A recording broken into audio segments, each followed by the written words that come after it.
Et si encore le film était bon lui-même, ça pourrait passer, mais Peter Jackson s'est viandé sur plusieurs aspects de la mise en scène. On peut commencer par l'esthétique générale du film, que je trouve absolument vomitive.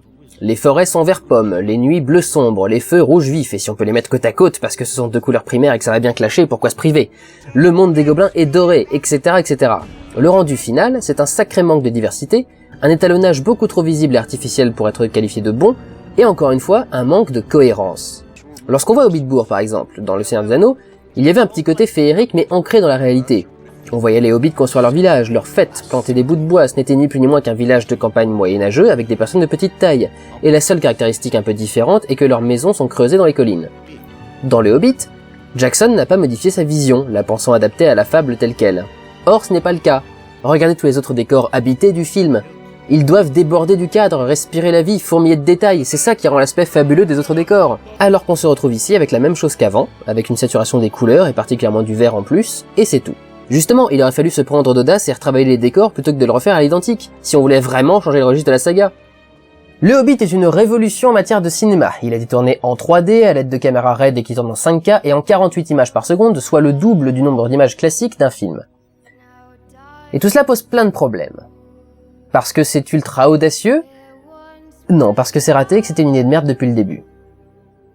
Premier problème, la 3D. N'est-il pas totalement stupide de vouloir travailler la profondeur dans un film où les héros sont tous des nains?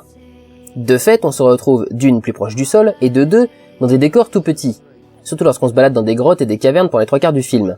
C'est même à croire que Jackson le fait exprès. Tous ces cadres sont complètement bouchés et n'offrent aucune perspective. Même lorsqu'on arrive dans une forêt, il s'arrange pour foutre les personnages dans un trou. Ce qui aurait fonctionné en 3D dans l'univers du Seigneur des Anneaux, ce sont les vastes paysages, les palais gigantesques. Et il y en a.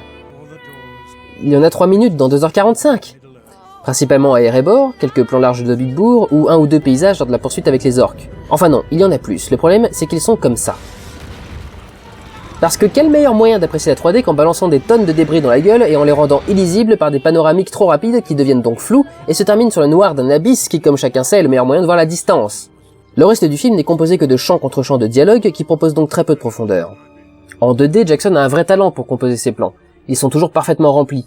Mais lorsqu'on fait la même chose en 3D, c'est un peu plus gênant. Regardez ce plan d'une discussion entre Gandalf et Radagast. Avec leur chapeau en plus, on ne voit plus rien de ce qu'il y a derrière eux. Et c'est bien entendu un mur qu'il y a derrière eux. Autre problème, c'est que la 3D vient perturber un des effets les plus importants du Hobbit, et c'est la différence de taille entre les personnages. Dans les 3 premiers films, les équipes de Jackson avaient rivalisé d'ingéniosité pour jouer sur les perspectives. Par exemple, dans ce plan, la table est coupée en 2, et pour se regarder dans les yeux à la caméra, les acteurs doivent en fait regarder complètement à côté.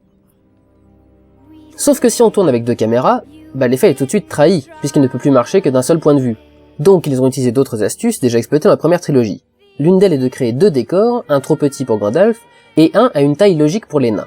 Le mouvement de la caméra est programmé par ordinateur et adapté aux 2 décors. Cela pose un problème, celui des accessoires. En effet, dans quel plan les mettre? Celui des nains ou celui de Gandalf? Dans l'un comme dans l'autre, il risque de poser problème. La solution? Tada! Vous la sentez la nappe magique qui flotte à 1 cm au-dessus de la table? Vous les sentez les pintes beaucoup trop lisses auxquelles aucun nain ne touche alors qu'ils adorent ça? Bref, la 3D crée plus de problèmes qu'autre chose et n'est même pas bien utilisée en plus de cela. Mais ces peintes révèlent autre chose, les problèmes posés par le tournage en très haute définition 5K. En guise d'introduction, un schéma pour vous montrer de quoi on parle. Ça c'est le 5K et ça c'est une image HD. Quand on tourne en 5K, on capture donc un max de détails par rapport à la pellicule, ce qui déplaît fortement aux vieux acteurs. Pour le corriger, il y a plusieurs techniques, divers filtres qu'on peut mettre devant l'objectif, etc., etc.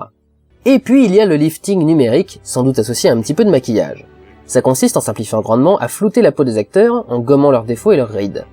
Quand bien même ils ont gardé quelques plis, il suffit de mettre le nouveau Saruman à côté de l'ancien Saruman pour voir la différence. Pour rappel, voilà à quoi ressemble Christopher Lee au naturel.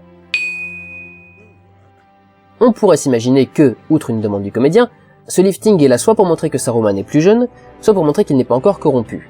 Or, Saruman a toujours été attiré par les pouvoirs de Sauron, durant ses 2000 ans d'existence. Je doute que 60 ans de plus ou de moins fassent autant de ravages, mais bon. Le même problème est visible d'ailleurs sur Bilbo lorsqu'il est joué par Ian Holm.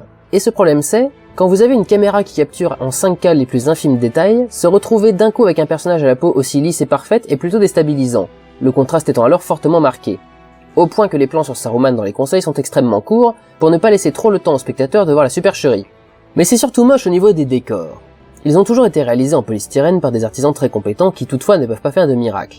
Le miracle, il se produit avec la pellicule, dont le grain inégal et la précision moindre permet aux détails qui trahissent le réalisme de ne pas être captés.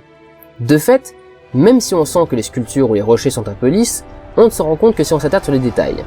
Avec du 5K, la moindre colorisation un peu étrange de la roche met la puce à l'oreille, et franchement quand je vois cette statue d'un des rois sorciers, je m'attends presque à ce qu'un coup de vent la fasse tituber sur son socle tellement elle fait fake. Mais le pire reste les statues numériques qui, comme les peintes sur la scène du repas, font horriblement fausses. Pour finir sur le moche, et ça me fait très peur vu que le deuxième film portera principalement là-dessus... Non mais c'est quoi cette horreur ? D'une part, il y a ce tas de pièces d'or absolument dégueulasses dont le comportement est tellement horrible que je ne comprends toujours pas comment Weta Digital a pu laisser passer une telle chose, mais en plus il y a ce dragon qui donne l'impression d'être devant une cinématique de jeu vidéo PlayStation 1. C'était mieux fait dans Shrek!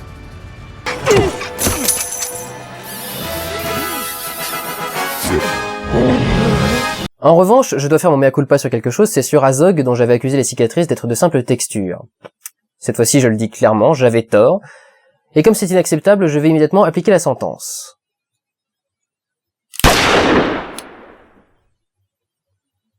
Voilà. Mais la 3D pose d'autres problèmes, notamment avec de vieilles techniques comme le transtrave. Non, il ne s'agit pas d'une communauté à sexualité différente, c'est ce qu'on appelle aussi un travelling compensé. Techniquement, il s'agit de deux outils utilisés simultanément. D'une part, un travelling avant ou arrière de la caméra, d'autre part, un zoom de l'objectif. Et voilà ce que ça donne. Le problème, c'est qu'en 3D, il faut que les deux objectifs agissent de façon strictement similaire, sans quoi le relief ne fonctionne pas. Et un effet comme celui-là devient alors très compliqué à réaliser. Pour prendre moins de temps, on peut totalement gruger l'effet avec quelque chose de bien moche. Une succession de matte painting plates dont on va varier les dimensions sur ordinateur pour simuler l'effet. Sauf que ça devient ultra criard, sans parler du nécromancien lui-même, déjà bien cheap. Enfin, il y a le 48 FPS. Et là, ça va être compliqué d'en parler, pour la simple raison qu'aucune version du film en 48 images par seconde n'existe en dehors du cinéma. Le Blu-ray est tout à fait capable de diffuser à ce rythme d'image, mais c'est déjà difficile de faire tenir un film en HD et 3D de 2h45 sur un disque, si en plus vous doublez le nombre d'images, même le Blu-ray ne peut rien y faire. Concrètement, l'avis que vous aurez sur la 48 FPS est totalement personnel. Vous pouvez soit apprécier le regain de fluidité qui est apporté, soit littéralement vomir face à l'aspect film accéléré que ça provoque. Pour ma part, je suis dans la deuxième catégorie, mais ça reste une question ouverte. En revanche, sur les conséquences directes, le choix a été fait pour éviter les maux de tête chez certains spectateurs, mais je n'ai encore entendu personne dire que ça leur avait fait une quelconque différence. J'ai par contre entendu beaucoup de gens gueuler face au résultat qui reste assez dégueulasse, donnant au film un côté vieille série télé puisque la télévision fonctionne en 50 trames par seconde, ce qui est assez proche. Ce choix a parfois été justifié au nom du réalisme, mais c'est exactement le contraire qui se produit, tout cela trahissant totalement l'aspect vidéo du tournage. Mais en plus, un nombre très limité de salles propose une telle diffusion puisqu'il y en a eu un peu moins d'une trentaine à proposer le film dans cette version en France, et plus ou moins proportionnellement autant dans le reste du monde. Car au-delà même du rendu esthétique de l'effet, cela pose des problèmes logistiques. Toutes les salles n'ont pas les moyens d'accueillir un film qui a le double d'images par seconde, encore doublé par le fait qu'il soit en 3D, parce qu'il faut 48 images pour chaque œil, soit un total de 96 images par seconde au final. Ce film de 3 heures prend 2 fois plus de place qu'un film en 3D classique, et 4 fois plus qu'un film en 2D. Tout ça pourquoi ? Pour un effet d'accéléré moche, et pour que les petites copines des fans du Seigneur des Anneaux ne puissent pas leur faire le coup de la migraine quand ils reviennent de la séance le soir. Ce que j'essaie de dire avec toutes ces accumulations, c'est que Jackson a manifestement mal fait ses choix dans tous les domaines.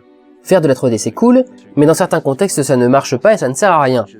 Tourner entièrement en numérique 5K c'est cool, mais si c'est pour abuser du Photoshop sur la peau des acteurs et trahir nombre d'artifices, ça ne sert à rien.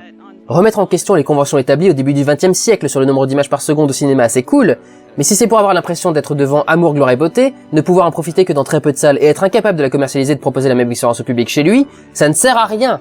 Si au final tout cela complique autant les choses, augmente autant le budget et provoque des effets aussi indésirables, le bon sens et la mort du travail bien fait devraient faire réfléchir à 2 fois. C'est comme si Peter Jackson avait perdu tout contrôle, tout sens critique. Bien sûr, les fans vont trouver ça génial, c'est presque du porno sur le Seigneur des Anneaux pour eux. Mais ça n'en fait pas un bon film, il n'y a aucun moyen que ça le serve cinématographiquement et qualitativement. Et si vous estimez que c'est un chef-d'œuvre cinématographique sans aucun recul critique, vous faites effectivement partie de ce que j'appelle les fans à 2 neurones. Car pour se laisser ainsi enfiler par un film réfléchi par une équipe marketing, il faut vraiment pas se poser de questions. L'esthétique de ce film est ratée et moche, son intérêt scénaristique est proche du zéro, c'est un projet mal monté, mal réfléchi, dont les multiples retards ne sont pas surprenants et qui aurait dû en avoir encore plus, un film qui n'aurait pas dû sortir, ou en tout cas pas maintenant, car il n'a aucune utilité, aucun sens, aucun apport, si ce n'est de titiller votre fibre Seigneur des Anneaux pour vous gaver tel des oies de son univers, et le fait que les spectateurs en redemandent ne signifie aucunement que c'est bon, intelligent et intéressant, mais simplement que c'est réussi.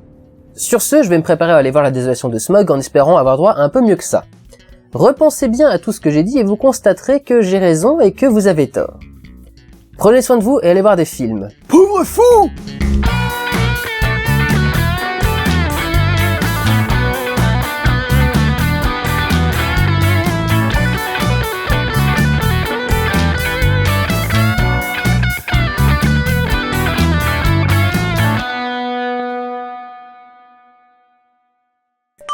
Eh bien, vous n'avez rien compris. Je vais quand même bien taper sur la gueule.